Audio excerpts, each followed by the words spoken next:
And welcome to a special late week edition of Arrowhead Allies, brought to you by Starcade Media. Clint Schweitzer, Noah Groniger, and our good friend here, Bob Golic, is joining us from Ohio. We got a lot to talk about, Bob. How's it going? Happy Thursday to you. What's new in your world?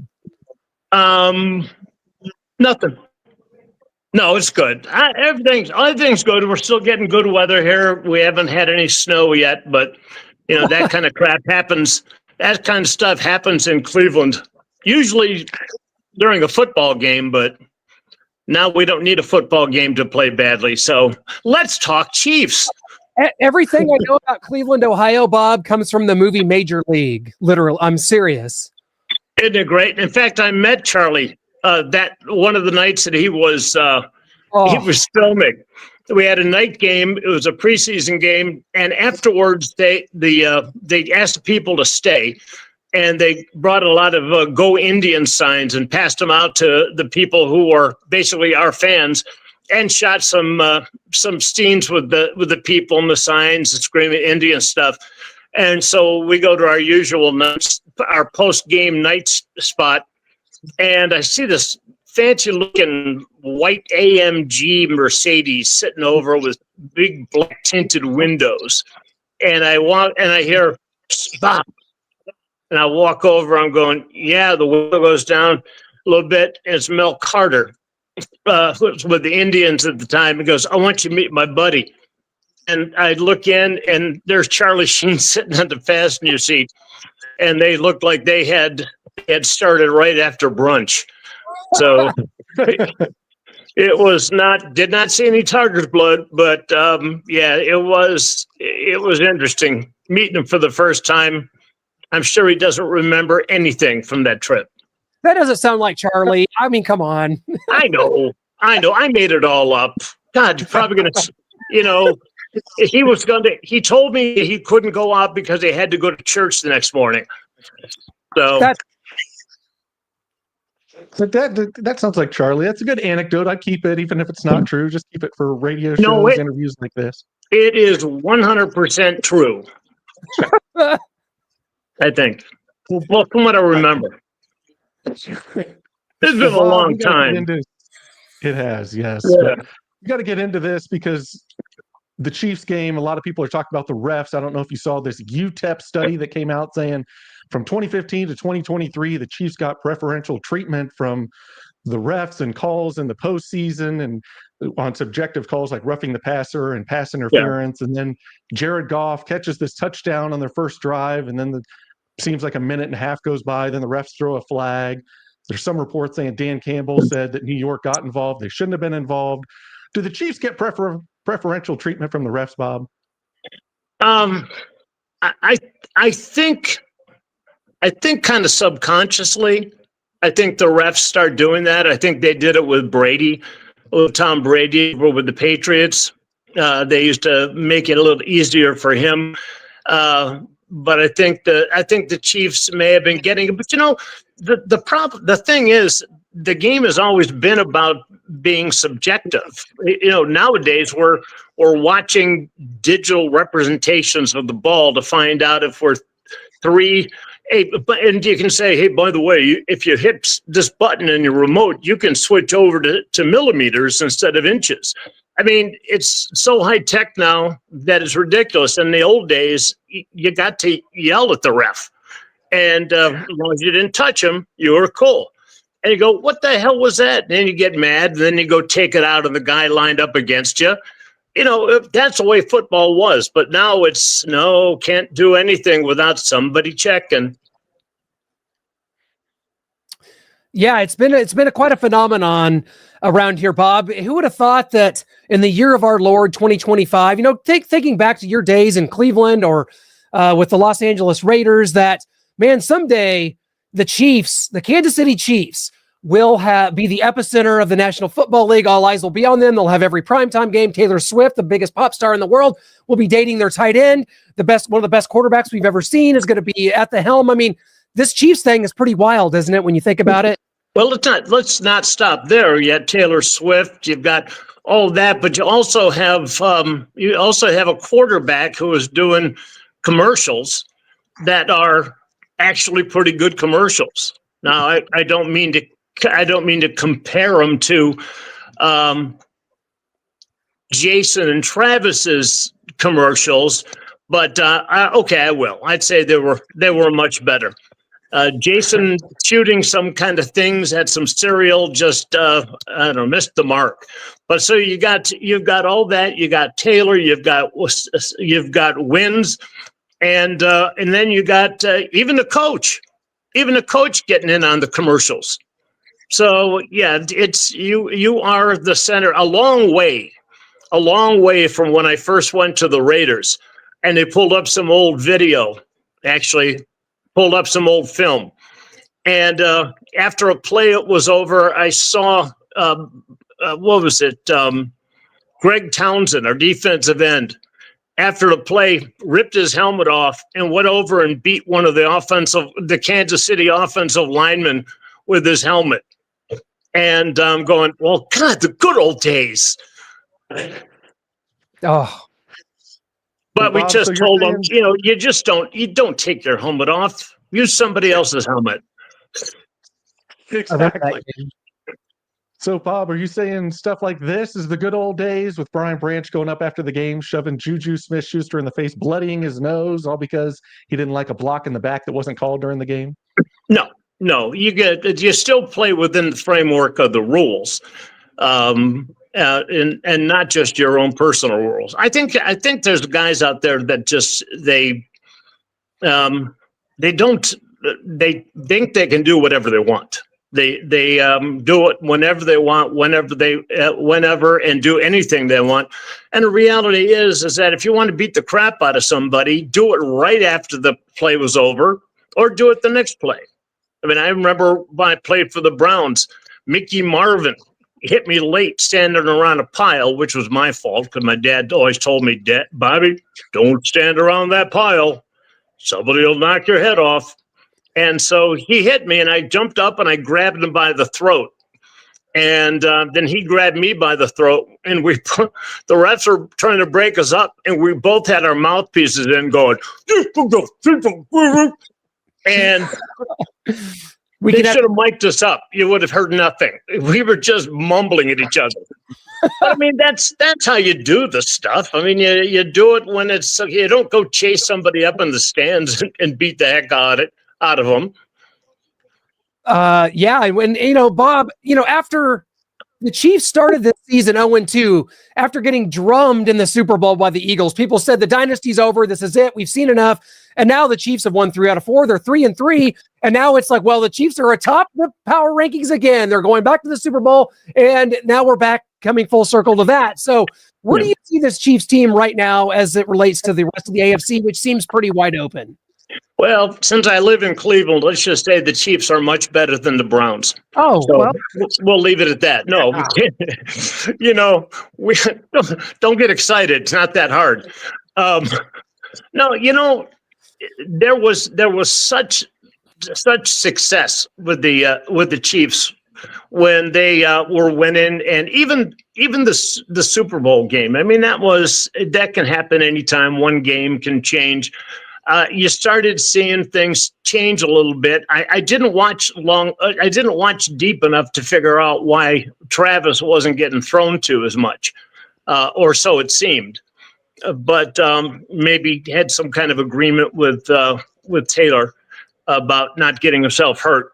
And but it just seemed like the game, the offense changed a little bit. I don't know if it was just personnel or what it was, but it didn't seem like Travis was getting the plays that he used to get.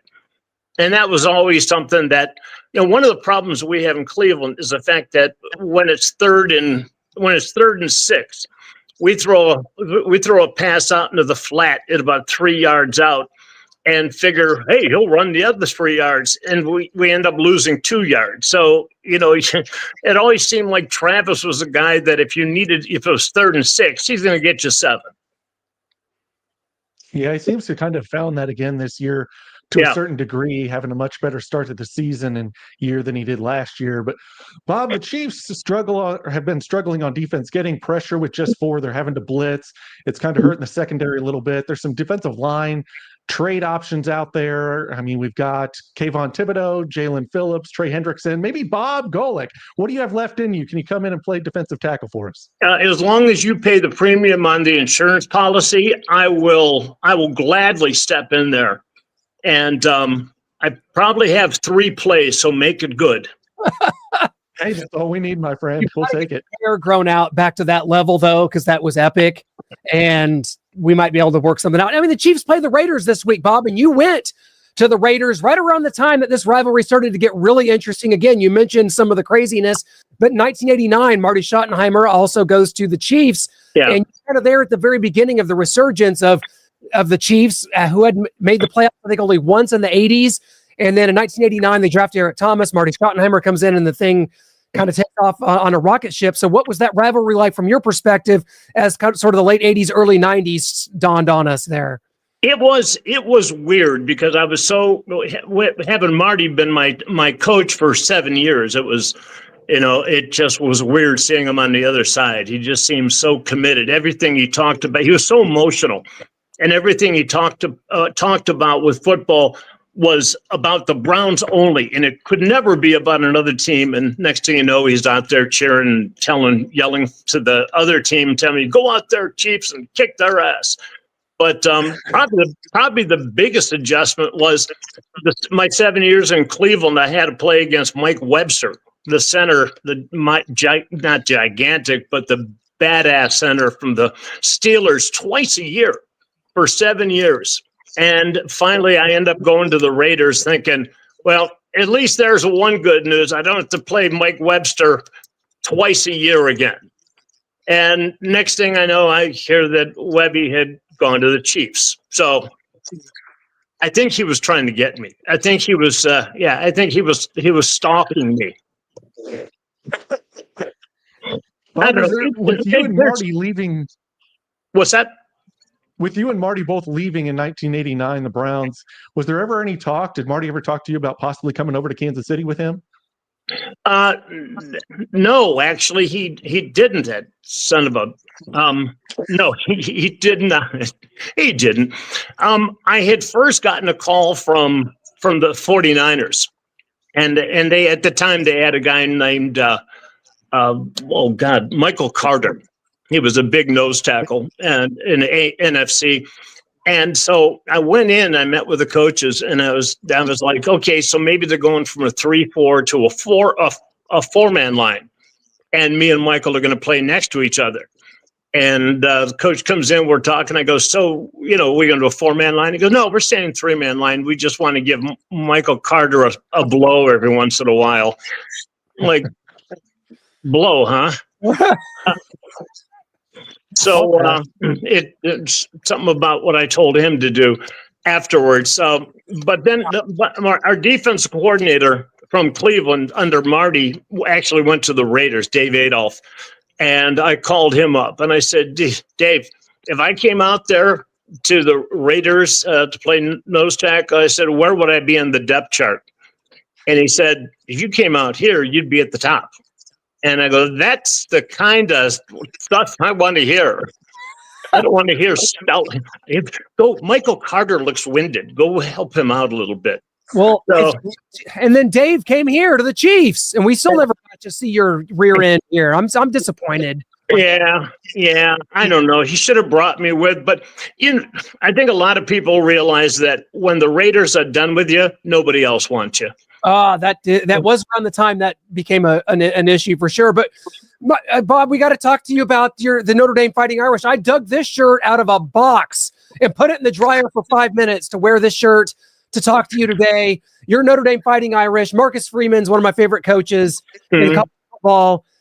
His name keeps coming up for the Penn State opening, by the way. But for the Irish, to start 0-2 the way they did, and now they're probably a win over USC away from being able to finish the season 10-2, get back to the playoff, and Notre Dame playing like champions once again here.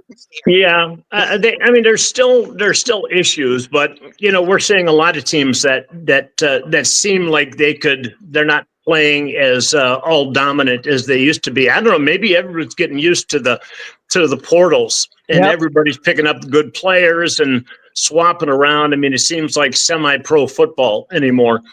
But I don't know.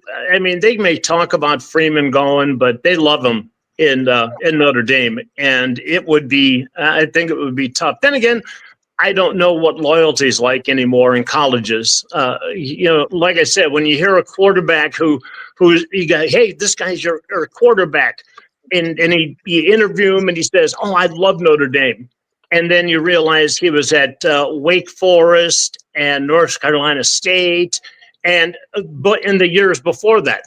So I don't want to say where's the loyalty. Obviously, they have loyalty, I guess, to who's paying them, but that's not supposed to happen until the pros. Right. I mean, what's going to happen now with the portals and the NIL? Are players going to be required to take classes? I would say in the future that will be out the door. You're right. Yeah, I mean, we had Mike Dutico was the coach of the fencing team, and he was in charge of keeping track of all the players and all the varsity players and their schoolwork. And he would send out paperwork every couple of weeks to the professors, and they'd give us a approximate grade and attendance and stuff like that. And if you started slipping, he'd call you into the office, he'd pull out an epi and put it up against your throat and just go, "So you're going to fix this?" "Yes, sir." But I mean, it was amazing. I mean, the NCAA was a 2.0 requirement to play, and Notre Dame got up to a 3.0 requirement to play. But now, how are you even going to force these guys to take classes? If they're in four different colleges in 4 different years, what if? I mean, there used to be. Well, I don't know if the credits are going to transfer. Yeah, that would be a major concern, obviously, for these guys making $3 million. I'm making $2.5 million more. I don't know. Yeah, you're right. It's all about the student athlete, Bob. We've got to take care of them, make sure that their curriculum is set up and the credits transfer, like you said. It's all about that. So. Yeah. I mean, is there going to be any of the scholars out there anymore? What was that? What's that football one? Not a Rhodes Scholar. It was something else. Anyway, but you're not going to rank these guys by the biggest ranking I think any of these players are going to have is their Wonderlic test. So, and you don't even have to study for that. Clearly. Well, Bob, we got to get into this Raiders game. Big Chiefs-Raiders rivalry matchup coming up on Sunday. And Jacoby Myers has asked for a trade request. Geno Smith plays kind of up and down. What do you make of kind of this Raiders team? Ashton Genty's really getting going. Brock Bowers is injured. Pete Carroll's in there. What do you make of kind of this new regime of the Raiders early on in this 2025 season? Well, first off, in those first couple weeks of the season, Notre Dame was losing. Raiders were losing, Browns were losing, so I started knitting, try something different. But it was, they seem like they're getting it back around. I don't have that much faith in the Raiders now any more than I have with Cleveland. They can win, but they could also shoot themselves in the foot. So for me to say, hey, they've got themselves back again, I don't. You're going to have to show me more in order for me to say that, hey, you've figured it out. All right, let's go win the rest of them. Well, Bob, we all know what personality you have, and you're a tremendous actor and the things that you've done. And I just finished my Saved by the Bell, the College Years rewatch on Amazon Prime, available now. And I thought this show was tremendous when you were on there. I thought this really captured kind of a new audience for what the show was. Maybe the mistake was trying to put it in prime time. And maybe we've had Peter Engel, the creator, executive producer, on our show before to talk about it before he passed here this last summer. But yeah, I just thought this show was tremendous. Can you just talk about kind of your process of getting involved, what it was like working with the, Mario and Dustin and Mark Paul and the guys, and just kind of what the experience overall was like for you. Did Peter say anything nice about me? Yes, he was very complimentary. We love Peter. We miss him. He was such a great guy. It was an amazing thing, and plus I had just retired, so it was so different from playing football that it really distracted me. Probably the easiest thing I've ever done, because I was in real life, I was a mid to late 30s ex-NFL player, and in my character was a mid to late 30s ex-NFL player. So, yeah, I really had to stretch for that one. But, they were cool. They were all 19, and I was 35, so there was no problems. Tiffany wanted to go to lunch or something. But, don't get jealous. I am very jealous. Are you kidding me? Number one crush of all time. If you I can't. You know what? She is a sweetheart. I almost maimed her on the set one time. I was one episode where I had stolen a experimental mouse from the science lab, and I heard one of the girls scream, and I'm supposed to run through this door and just knock the door down. And so I did it just without any kind of anything. And the door just flew off the hinges right at the bed that Tiffany was sitting on. And luckily she dove off and onto the floor. And I'm going, is that a take? So, it was so much fun. It was just so different. I wish it would have lasted longer because, And then again, I had also was up for Robin Hood Men in Tights at the same time. So, boy, I tell you what, it could have been a good year. Well, if you would have named Tiffany, I think you would have been public enemy number one. I don't think you'd be able to show your face on this show right here. Oh, I wouldn't have showed my face. I wouldn't have. I would have felt horrible. So many people having their little fantasies and stuff, but man, they were great. Screech was he was 16. He was interesting. One thing that Peter Engel did every time the show was finished being taped, he'd walk out, they'd introduce us to the audience, and he would always save Screech for last. And he would say, "And now the funniest men in television, Dustin Diamond." And so I think Dustin really got into it.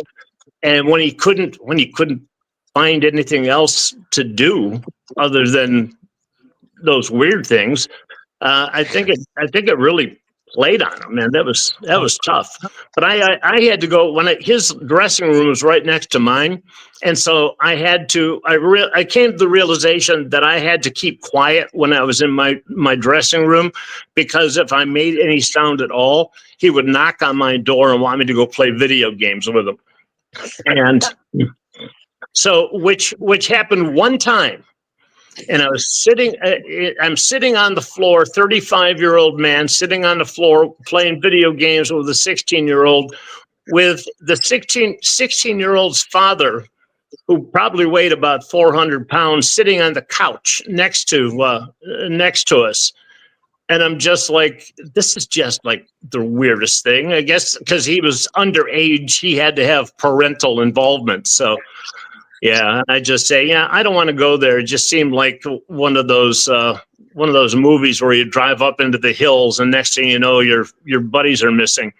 So it was kind of like your relationship was on the show. It's perfect. You guys kind of had that same hey, get away from me relationship on the show. Yeah.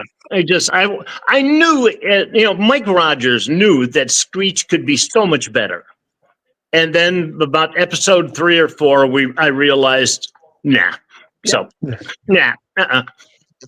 Yeah, when we interviewed Peter Engel, we brought up Dustin Diamond. The first thing he said was, Dustin Diamond was a comedic genius. I don't know. That's a lot to put on him. Well, it really is. And I think that affected Dustin. I mean, I really think that was one of those things that I'm going to say it bothered him, but I think it was difficult for him to live that down.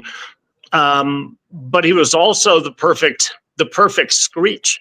And so whenever he auditioned for something else, he was Screech again. I mean, there was no way to get out of that. Kind of like Ginger on Gilligan's Island. Well, I'm going way back now. But, people get stereotyped, and it's tough. Of course, every show I've been on, I've played a mid to late 30s ex-NFL player. Or you were on Coach and you played ex-NFL player. But ex-NFL player. Yeah, with cancer. With cancer, some steroid abuse. Yeah, that was an emotional, moving show and plot for kind of a funny show. And you've got Jerry Van Dyke, and he's the silly characters, Luther Van Dam, and Hayden Fox, who admits at the end of the show that I did know that he was taking them and I didn't do anything. And now this player that I loved and has cancer. And in the show, you admit that, Coach, you always pushed me to be better, and I came back and I was better for you. And he's like, God, but with steroids. And man, what do you think about that? Reading the script, that's your first role, and it's an emotional call on you. It was. I didn't anticipate it being that emotional. I don't know. I just figured it was TV. It would all work out. But the more we went along, and the more we acted out that script, all of a sudden you're starting to see the interaction. And when I saw the ending, and Christine said to Coach, "You're not their father. If you had known that he was using steroids, you would have said something." And he paused, and he was leaning against the wall, and he goes, "That's just it, Christine. I did know."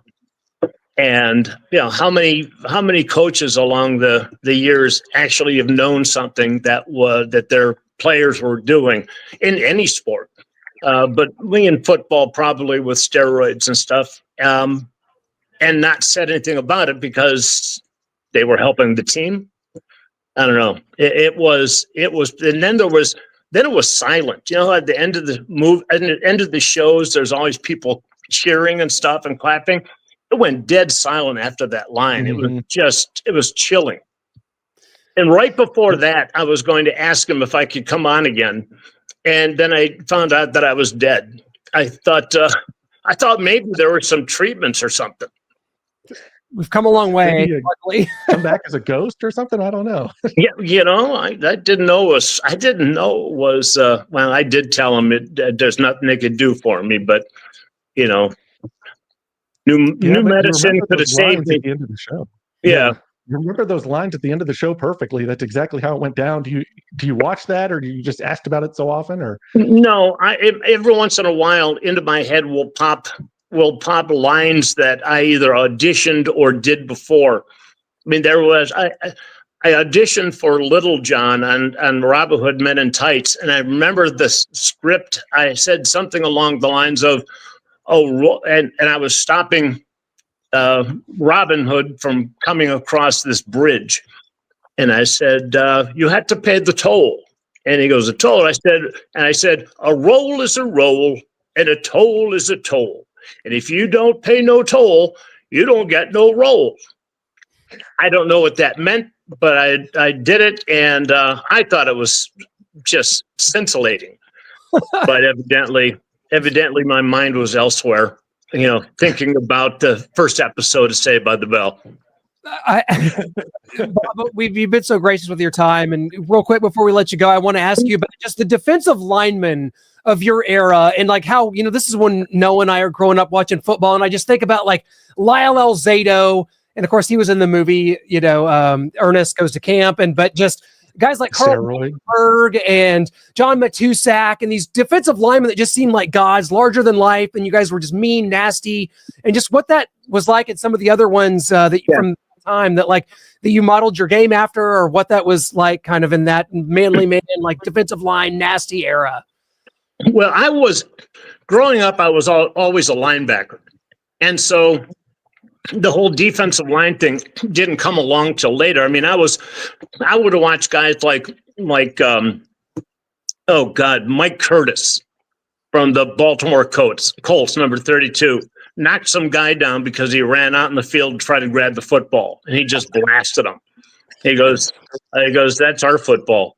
Tommy Nobis, Nitschke, Butkus, all these guys, and just going, wow, they were just amazing, and they weren't even that fast, which was good for me. But when the Browns moved me, I found that there was more action inside on the defensive line, and you didn't have to. You had your own responsibility, but you had fun. I always had fun with it. I would some offensive lineman would grab me by the leg as I'm going past them and get a yellow flag thrown at them.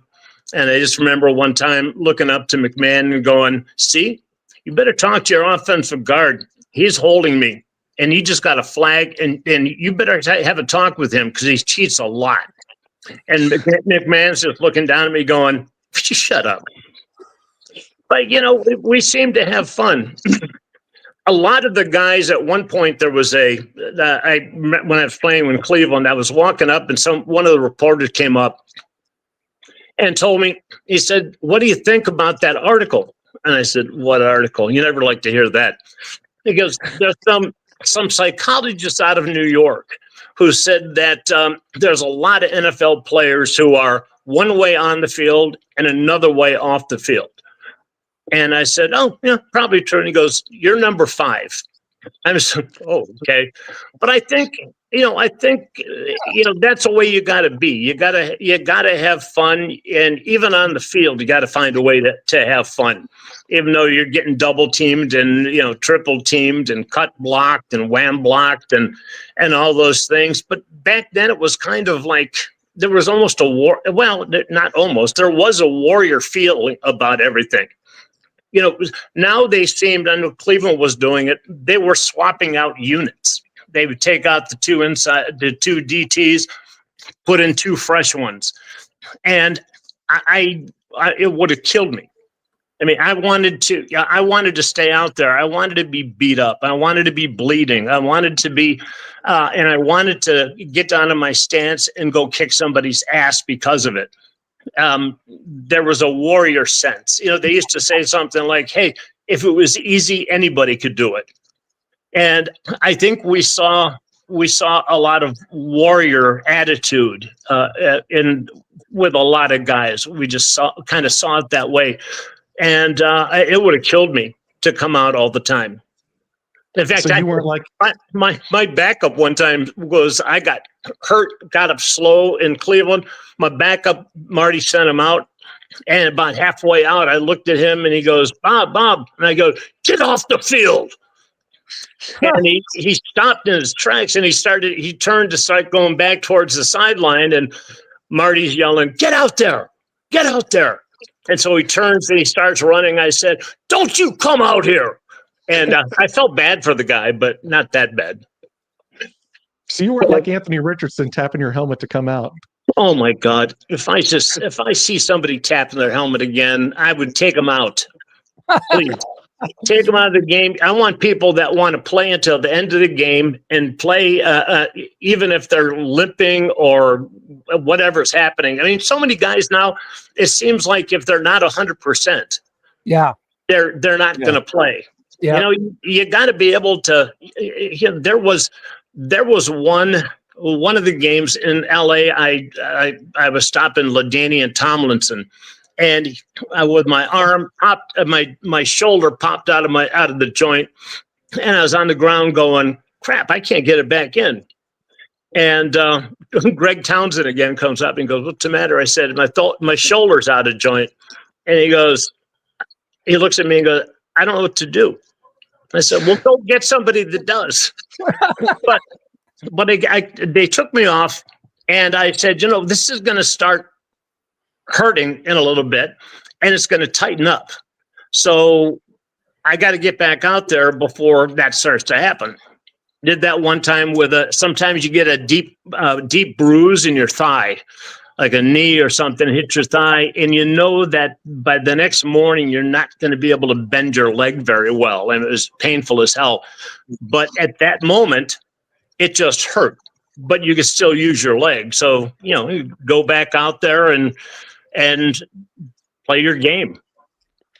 So what did you make of, I'm sure you saw like the Jags, Trevor Lawrence fell down twice and then got up and ran the ball into the end zone to beat the Chiefs. But Chris Jones was just standing there saying, well, I guess I thought the play was over.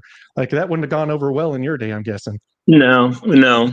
I don't know. I don't think so. I know that my dad raised me a certain way. And, it was for him, it was you go out there and play the game because you love playing it, because that's the only way you're going to be able to go and commit yourself and your body to your team and to your teammates and the camaraderie that's all going to be there.